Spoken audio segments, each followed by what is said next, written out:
वृद्ध लोक असो, प्रत्येकाने या शिवजयंतीमध्ये जो उत्साह दाखवला तो खरंच खूप चांगल्या प्रकारे असा उत्साह आपल्या या राडगावमध्ये दाखवण्यात आलाय. खर तर सर्वप्रथम मी त्या उपस्थित तरुण मंडळींच्या मनापासून आभार मानतो की त्यांनी मला इथे बोलण्याची संधी दिली.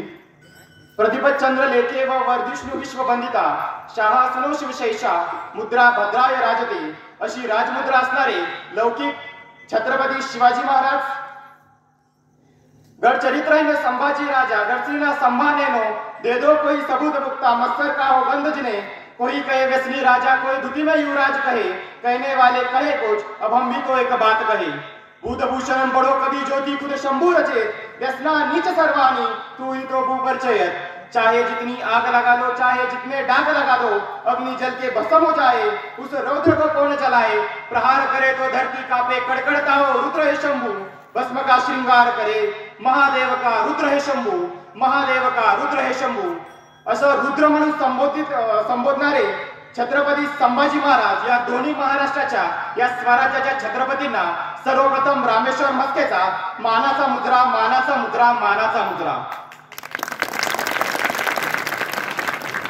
ज्याप्रमाणे चंद्राबरोबर सूर्याची गरज असते, ज्याप्रमाणे बरोबर स्वराज्य संवर्धनाची गरज असते, त्याचप्रमाणे छत्रपती शिवरायांच्या इतिहासाबरोबर छत्रपती संभाजी राजांच्या इतिहासाची सुद्धा आपल्याला गरज आहे. आणि आपल्या छत्रपती संभाजी महाराजांचा इतिहास कुठेतरी लपत चाललाय. छत्रपती संभाजी महाराजांचा इतिहास प्रत्येक घरोघरी जावा यासाठी आपण कार्य केले पाहिजे. या कार्यक्रमातून मी संबोधण्यासाठी आज तुमच्या समोर उभा आहे. छत्रपती संभाजी राजे म्हणजे कोण हो? ज्या बाळाकडून ज्या ताण्या बाळाकडून ज्याची आई हेरून जाण्यात आली ते ताण्या बाळ म्हणजे छत्रपती संभाजी राजे. जे ताण्या बाळ अवघ्या 8 वर्षाच्या असताना मिर्झाकडे वालीस बनून राहिलं ते ताण्या बाळ म्हणजे संभाजी राजे. औरंगाच्या मुठीतून औरंगजेबाच्या कैदीतून सुटून आलेल्या ज्याच्या स्वतःच्या बापाने ज्याचं जिवंतपणे श्राद्ध घातलं तो बाळ म्हणजे संभाजी राजे. आणि आपल्या पूर्ण आयुष्य या स्वराज्यासाठी आपल्या मायभूमीसाठी आपल्या मातीसाठी आपल्या आईसाठी आपल्या भगिनींसाठी आणि या स्वराज्यासाठी ज्याने प्राण त्यागला तो वाघ म्हणजे संभाजी. या स्वराज्याचा रक्षक म्हणजे संभाजी, धर्म रक्षक म्हणजे संभाजी, अखंड हिंदुस्थानचा बेताज बादशाह म्हणजे संभाजी राजे, अखंड हिंदुस्थानाचा बेताज बादशाह म्हणजे संभाजी राजे. छत्रपती शिवाजी महाराजांनंतर या स्वराज्याची धुरा छत्रपती संभाजी महाराजांनी त्यांच्या हाती घेतली आणि धुरा हातात घेतल्या. पहिली सभा बसवली, हंबीर मामांना बोलावलं. संभाजी महाराजांनी पहिली सभा बसवली आणि हंबीर मामांना बोलावलं आणि हंबीर मामांना सांगितलं, मामा मोक्याची जागा काढा. औरंगाला त्याची लायकी दाखवायची वेळ आली आहे. हंबीर मामा मोक्याची जागा काढा. त्याला औरंगाला त्याची जागा दाखवायची वेळ आली आहे. आणि हंबीर मामाने जागा काढली आणि पहिलं शहर निवडलं बुर्हानपुरा. बुर्हानपुरा साधं सुद्धा शहर नाही बरं का, औरंगजेबाचं सर्वात लाडकं शहर. औरंगजेबाच्या बहिणींचं मरण झालं ते बुर्हानपुरा. औरंगजेबाची आई ती कुठली? बुर्हानपुरातली. आणि औरंगजेबाचं पहिलं प्रेम प्रकरण सुद्धा बुर्हानपुरातलं. प्रेम प्रकरण म्हणलं तर आवडतं शहर नक्कीच. तर मराठ्यांनी जय जय छत्रपती शिवाजी महाराज की जय, हर हर महादेवचा जय जयकार केला आणि त्या बुर्हानपुरावर सगळे मावळे तुटून पडले आणि त्या बुर्हानपुराला पूर्ण लुटून काढलं. एवढं लुटलं त्या बुर्हानपुराच्या पोराशिवाय त्या बुर्हानपुरामध्ये काहीच सोडलं नाही. पुऱ्या बुर्हानपुराचा कोळसा पुरा करून मराठ्यांनी सोडून ठेवला. औरंगजेबाला हा झटका सहन होत नाही. त्याचबरोबर संभाजी महाराजांनी दुसरी चाल टाकली. आपला जिल्हा आता आपण त्याला संभाजीनगर या नावाने बोलतो. त्या संभाजीनगरचं आधीचं नाव औरंगाबाद होतं. औरंगाच्या नावाने वसलेल्या त्या शहरामध्ये संभाजी महाराजांनी आक्रमण केला आणि ते शहर सुद्धा एवढं लुटलं त्या औरंगाच्या नावाशिवाय त्या औरंगाबाद मध्ये काही उरलंच नाही. औरंग्या चौताळा. औरंग्याने विचार केला छत्रपती शिवाजी महाराज म्हणजे तो शिवाजी त्याच्या हयातीत असताना कधी माझ्या बुर्रामपुराकडे त्यांनी वाकडी नजर करून बघितलं नाही, माझ्या औरंगाबादकडे त्यांनी कधी वाकडी नजर करून बघितलं नाही. आणि त्याचा आजकालचा आलेला हे पोरगा हा संभाजी माझ्या बुर्रामपुराचा त्याने पूर्ण कोळसापुरा करून सोडलंय, पुरा कोळसापुरा करून सोडलंय. औरंगाबाद चेतला, औरंगाबाद तडपडून उठला आणि त्याची संपूर्ण सेना घेऊन तो महाराष्ट्राच्या उरावर यायला सुरुवात झाली.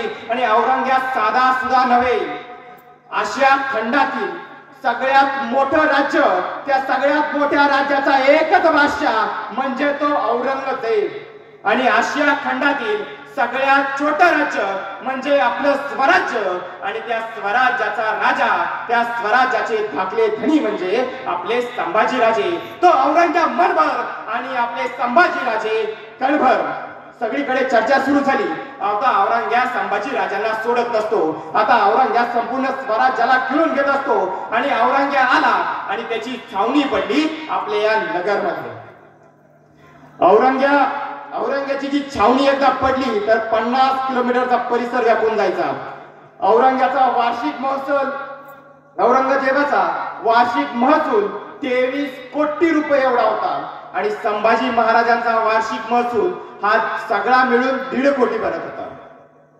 म्हणजे पराभर गहू आणि त्यातला एक खडा याची बराबरी होऊ शकत नाही.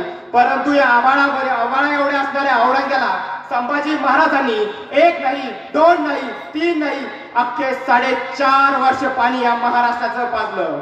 त्या औरंगाबादला सुचायचं बंद झालं. आता करायचं काय? त्यांनी सभा बसवली आणि सर्व सरदारांना बोलवून घेतलं. क्या करते हो? अरे तुम करते क्या हो? सिर्फ खिल्लते पहन के अपने किलो में बैठे हो, जाओ उस संभाजी को पकडो. आणि त्यांनी एक सरदार पाठवला. त्या सरदाराचं नाव होतं बहादूर खान. बहादूर खान मागे, संभाजीराजे पुढे. बहादूर खान मागे, संभाजीराजे पुढे. पळून मारला संभाजीराजेने त्याला आणि छावा कडारला. आणि या संभाजीराजेंनी सांगितलं, औरंगजेब, या सह्याद्रीच्या खोऱ्यामध्ये वारा, वादळ आणि मराठे कधीच कुणाला सापडत नाही.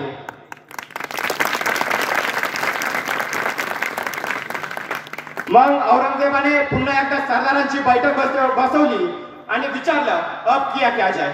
ये संभाजी हाथ में नहीं आ रहा है, ये स्वराज्य का एक टुकड़ा भी हमने अब तक हासिल नहीं किया, अब किया तो किया क्या जाए? मग एक सरदार उठला, त्याने सांगितलं, हुजूर, इन मराठों की जान इनके किलो में होती है. हम पहले इनके किले लेंगे, बाद में मराठों को देखेंगे. आणि त्या बेण्याला ती युक्ती पटली आणि निवडला. पहिला किल्ला कोणता घ्यायचा? तर निवडला रामसेज. रामाची सेज असणारा तो किल्ला, त्याला रामसेज म्हणून संबोधलं जायचं. आणि त्या किल्ल्यावर होते अवघे 350 मावळे आणि त्यांचा सरदार होता रामाजी पवार. मग त्याने विचारलं, कौन जाएगा? 350 सैनिक है इस किले पे, अब कौन जाएगा? मग एक सरदार उठला, त्याचं नाव होतं शहाबुद्दीन खान. मग त्याला औरंगजेबाने विचारलं, किती सैन्य लागल? तर तो म्हणला, किती सैनिक आहे किल्ल्यावर? तो म्हणला 350. तर तो म्हणला, हुजूर 8000 सैनिक बहुत हुए. आणि 8000ची फौज घेऊन शहाबुद्दीन खान 350 मावळ्यांना हरवण्यासाठी आला. पण तिथे रामाजी पवार उभा होता. रामाजी पवार कडाडला आणि मावळ्यांना संबोधलं. 8500ची सैन्य घेऊन शहाबुद्दीन खान आपल्यावर चाल करीत होतोय. माग हटायचं नाही आणि ज्याला हटायचं असेल त्याने इथूनच निघून जायचं. मारायची आणि मरायची तयारी ठेवा. हे धैर्य कुणाचं? हे शौर्य कुणाचं? हे पराक्रम कुणाचा? हा पराक्रम, हा शौर्य आणि धैर्य माझ्या छत्रपती शिवाजी महाराजांनी पेरलंय. छत्रपती शिवाजी महाराजांनी या महाराष्ट्रामध्ये मारण्याबरोबर मरण्यासाठी सुद्धा मावळे तयार केले. याचे एक उत्तम उदाहरण द्यायचं म्हटलं तर तानाजी मालुसरे. तानाजी मालुसरे आपल्या मुलाचं लग्न ठरलं म्हणून शिवाजी महाराजांना आमंत्रण देण्यासाठी किल्ल्यावर गेले. राज पोराचं लग्न काढले. राज तुम्हाला यावं लागतंय. राजांनी हे ऐकताच राजा तानाजीला म्हटले, ताना, कोंडाला घ्यायचं म्हणतोय. सर दिशी तानाजी मागं सरला, हाताच्या पत्रिका फेकून दिल्या आणि राज न्याय जाणार, न्याय घेणार कोंडाना. तसा तसाच तानाजी घोड्यावर बसला. गेला गेला गेला तानाजी जसा गेला, रायबाच्या लग्नाला परत तानाजी आलाच नाही. त्या तानाजीला स्वतःच्या पोटच्या पोराचं लग्न सुद्धा पाहायला भेटलं नाही. अशी मरणारी आणि मारणारी माणसं छत्रपती शिवाजी महाराजांनी तयार केली. परत आपण संभाजी महाराजांच्या इतिहासाकडे येऊया. रामाजी पवार सर्व सैनिक घेऊन किल्ल्यावरती तयार होता. शाबुद्दीन खान आला, गडाला वेढा टाकला आणि सांगितलं, सैनिकांना आदेश दिला, तुम एक एक करके आगे किले पर जाओ और 350 मामले, उन 350 मामलों को कुचल कर ये किला हासिल करो. एक दिन में किला हासिल होगा. कितने दिन में? एक दिन में. एक एक मुघल वरती चढत होता. मराठ्यांनी वरून बघितलं, यांचं चालतंय ना, चालून द्या. एक एक मुघल वर आला, एक एक मुघल वर आला आणि जसा टप्प्यात आला, मराठ्यांनी रात्री खडेगोटे जमा केले होते बघा. ते खडेगोटे सरासरा सुरू केले आणि मुघलांच्या डोक्यात मारायला सुरुवात केली. जसा मुघल वर जायचा, डोक्याला हात लिहून खाली पळत यायचा. त्याने विचार केला, अरे कैसे है मराठे, पत्थरों से खेलते, ना हमें ऊपर आने देते, ना ये खुद नीचे आते, लड़ेंगे नहीं तो जीतेंगे कैसे, और जीतेंगे नहीं तो किला हासिल कैसे करेंगे. त्याने मग एक युक्ती लावली. त्याने त्याच्या खाना प्रमुखाला बोलून घेतलं. त्याने विचारलं, किल्ल्यावर तोफा आहेत का? नाही हुजूर. किल्ल्यावर दारूगोळा आहेत का? नाही हुजूर. मग लगाव तोफे. त्यांनी युक्ती बघा काय भारी लावली. तोफेचा मारा करायचा आणि किल्ला नष्ट करून टाकायचा. मराठे स्वतः शरण येतील असा त्याचा बेत होता. रामाजी पवार वरून बघत होता, यांचं चाललंय ना, चलून द्या. त्यांनी तोफा लावल्या. सायंकाळी तोफा लावून झाल्या. दुसऱ्या दिवशी सकाळी तोफ्याचा आवाज करणार आणि किल्ला आपण काबीज करणार हा विचार करून तो शाबुद्दीन खान रात्री 12 वाजता झोपी गेला. अलगद गडावरून 100 ते 150 मावळे खाली आले.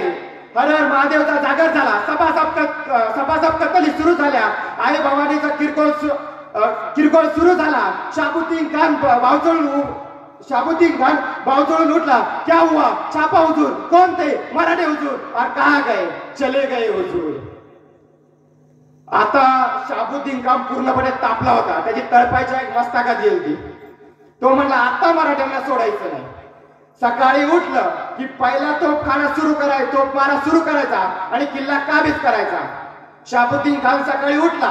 शाबुद्दीन खान इशारत करणार, तोफ मारा सुरू करणार. तेवढ्या किल्ल्यावरून धडाम धूम आवाज झाला आणि एक गोळा थुई थुई थुई थुई करत या शाबुद्दीन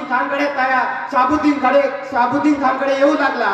आणि शाबुद्दीन खानने इशारत केली, तोफे पीछे लो, तोफे पीछे लो. या बॅण्याला सुचायचंच बंद झालं. त्याने परत तो प्रमुखाला बोलून घेतलं. विचारलं, तू म्हणला होता वर तोफ आले, हे कुठून आलं? त्याने सांगितलं, हुजूर, मराठ्यांकडे तोफा नाही, डोकं तर आहे ना. त्यांनी रात्री गडावरचे सगळे लाकडं कापले आणि लाकडाच्या तोफा तयार केल्या आणि त्या लाकडाच्या तोफाला आतून जनाराचं कातडं लावलं. त्यांची एक तोफ आपल्या 10 तोफांची बराबरी करते. शाबुद्दीन खान म्हणाले, बर ठीक है. उन्होंने तोफे तैयार की. दारूगोला कहा से लाया? मग तो सरदार म्हणतो, रात्री कशाला आलती? आपलाच दारूगोळा आहे. असं करत त्या शाबुद्दीन खानला 1 नाही, 2 नाही, 3 नाही, अवघे 5 वर्ष तो गडकोट जिंकता नाही आला. औरंगजेबाने त्या शाबुद्दीन खानला पत्र पाठवलं. शाबुद्दीन खान, तेरा एक दिन कितने सालों का होता है? तू तो कह के गया था सुबह जाऊंगा और शाम को किला लेके आऊंगा, पर तेरा एक दिन अभी पूरा नहीं हुआ. चलो प्रमोशन पे चलो, वापस आ जाओ. असं करत संभाजी राजांनी त्या औरंग्याला अवघे 5.5 वर्ष एकाच किल्ल्याला टकरा घ्यायला लावल्या. एवढं झालं. पावसाळ्याचे दिवस सुरू झाले. मुघलांच्या हालचाली कमी झाल्या. याचा फायदा संभाजी राजांनी घेतला. मी भाषणाच्या सुरुवातीला हिंदुस्थानचे बेचाद बादशाह संभाजी राजे असा उल्लेख केला होता. ते का बरं आता हे सांगतो. संभाजी राजांनी याचा फायदा घेतला. संभाजी राजांनी औरंगजेबाच्या पलीकडे झेप घेतली. संभाजी राजांनी कर्नाटक घातलं. संभाजी राजांनी कर्नाटकावर भगवा फडकवला. त्यानंतर ते घुसले आंध्र प्रदेशमध्ये.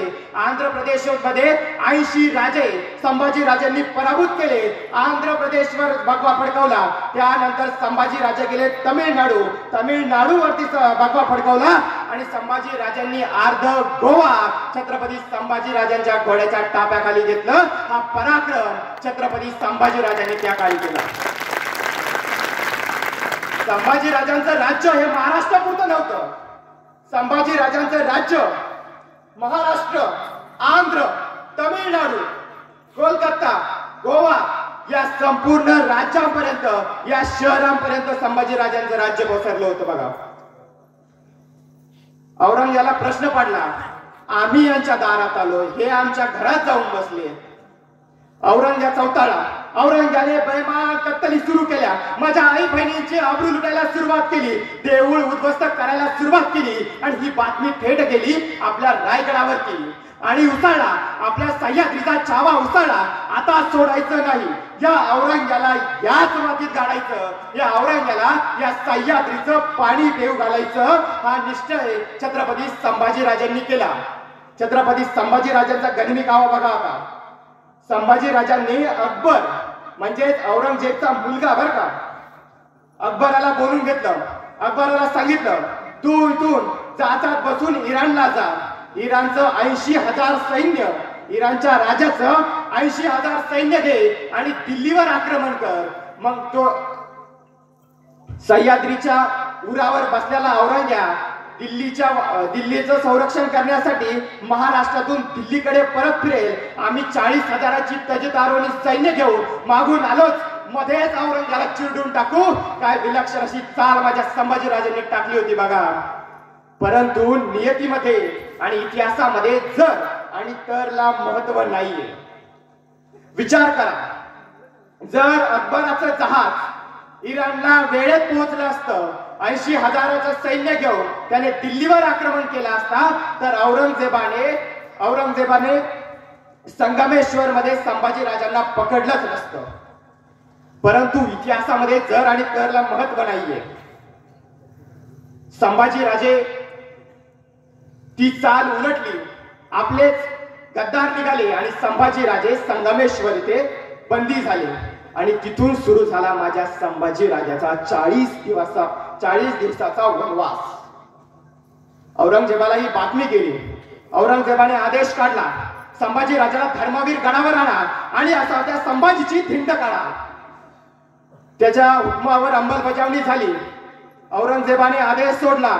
आतापर्यंत त्या संभाजीने, आतापर्यंत त्या छाव्याने राजमुकुट घातला असेल, त्याला विदुषुकी टोपी घाला. आतापर्यंत त्यांनी राजवस्त्र घातली असतील, त्याला विदुषुकी झपली घाला. आतापर्यंत त्यांनी अलंकार घातली असतील, मोती घातली असतील, त्याला साखळी दंड, काटेरी साखळी दंडाने जखडा आणि धिंड काढा या धर्मवीर गडावरती. आणि निघाली माझ्या छाव्याची, माझ्या छत्रपती शंभू राजाची धिंड निघाली. संभाजी राजांना उंटाला उलट बांधण्यात आलं.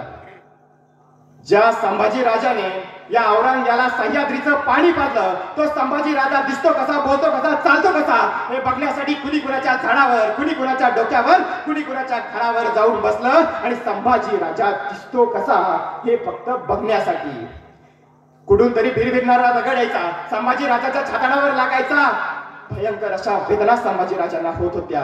कुणीतरी यायचं, अंगावर थुंकून जायचं, कुणीतरी यायचं, शिबी हसडून जायचं, कुणीतरी यायचं, अंगावर तलवारीने अंगावरती नक्षा काढायचं. मुद्रा रक्त संभाजी राजांचं करून ठेवलं होतं. मुद्रा रक्त संभाजी राजांचं करून ठेवलं होतं. कुणीतरी यायचं, त्या उंटाची शेपटी पिरगाळायचं. कुणीतरी यायचं, त्या उंटाची शेपटी पिरगाळायचं. ते उंट थया थया थया नाचायचं. अंगावरचे काटे टोचायचे, बोचायचे, रक्ताची चिळकंडी उडायची आणि भयंकर अशा वेदना लाही संभाजी राजांच्या शरीराची करून ठेवली होती.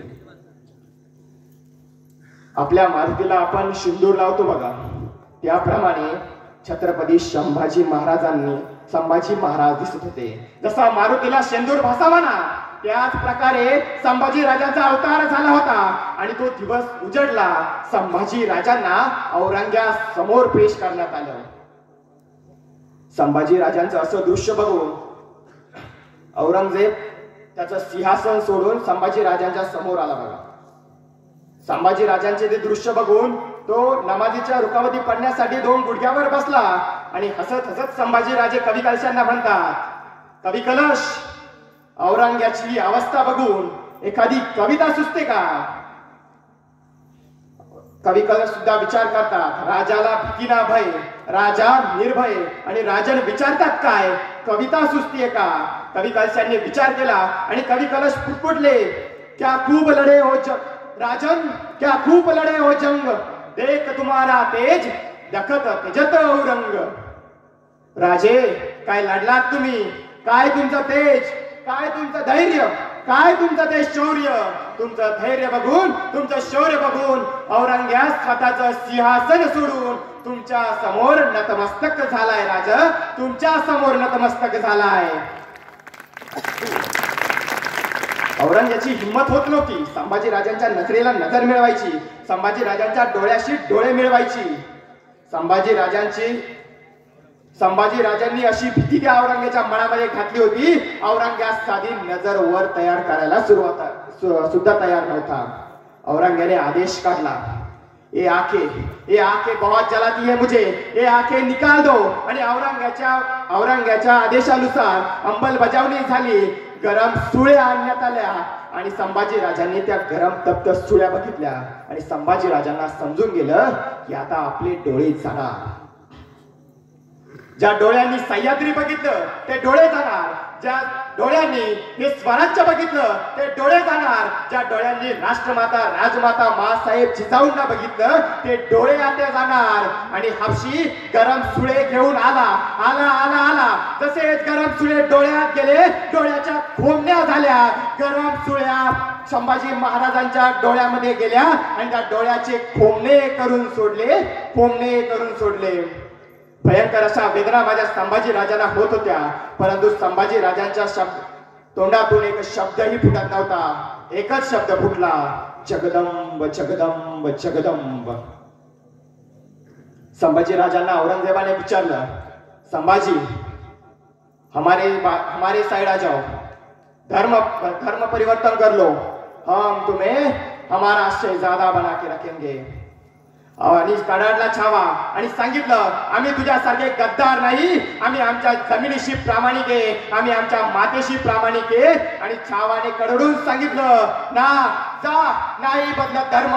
आणि हे ऐकताच औरंग्याची तळपायाची आग मस्तकात गेली आणि त्यांनी आदेश सोडला, या संभाजीची जुबान काढतो.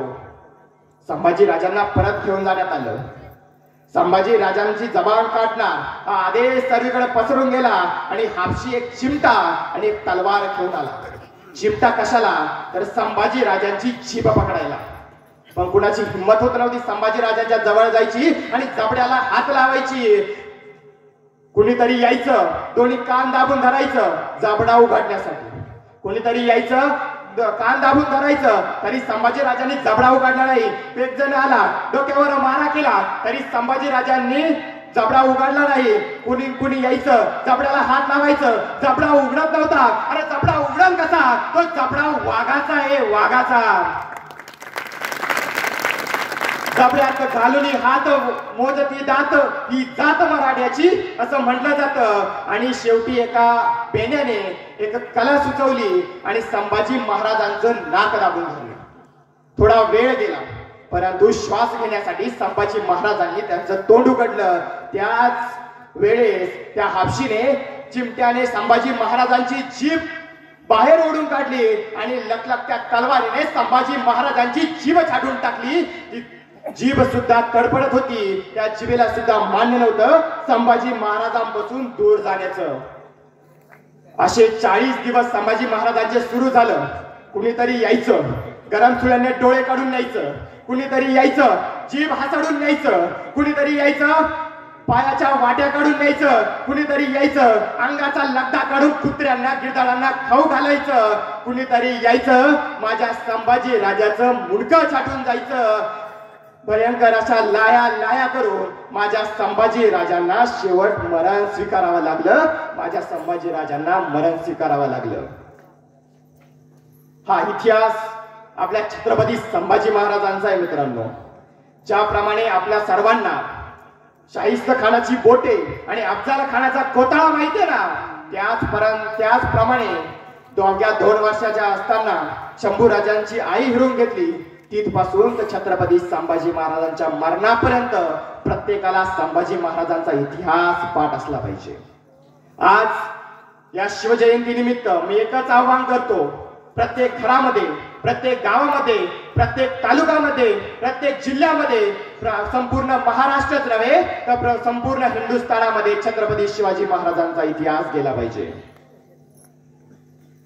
शेवटी एक आपण शिवगर्जना घेऊ आणि शिवगर्जना घेऊन इथंच थांबू. सर्वांनी फक्त जागेवर उभा राहायचे शिवगर्जनेसाठी.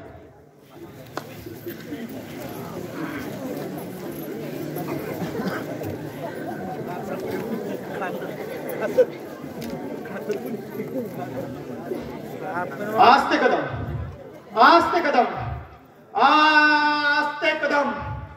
गणपती, गज अश्वपती, भूपती, प्रजापती, सुवर्ण रक्त श्रीपती, अष्टप्रधान जागृत, अष्टप्रधान वेष्टित, न्यायंकदार मंडित, शास्त्रास्त्र शास्त्र पारंगत, राजनीती धुरंधर, प्रौढ प्रताप पुरंदर, क्षत्रिय कुलावतांस, सिंहासनाधीश्वर, श्री श्री श्री श्रीमंत योगी छत्रपती शिवाजी महाराज की, धर्मवीर छत्रपती संभाजी महाराज की. हर हर हर हर. जय श्रीराम. धन्यवाद.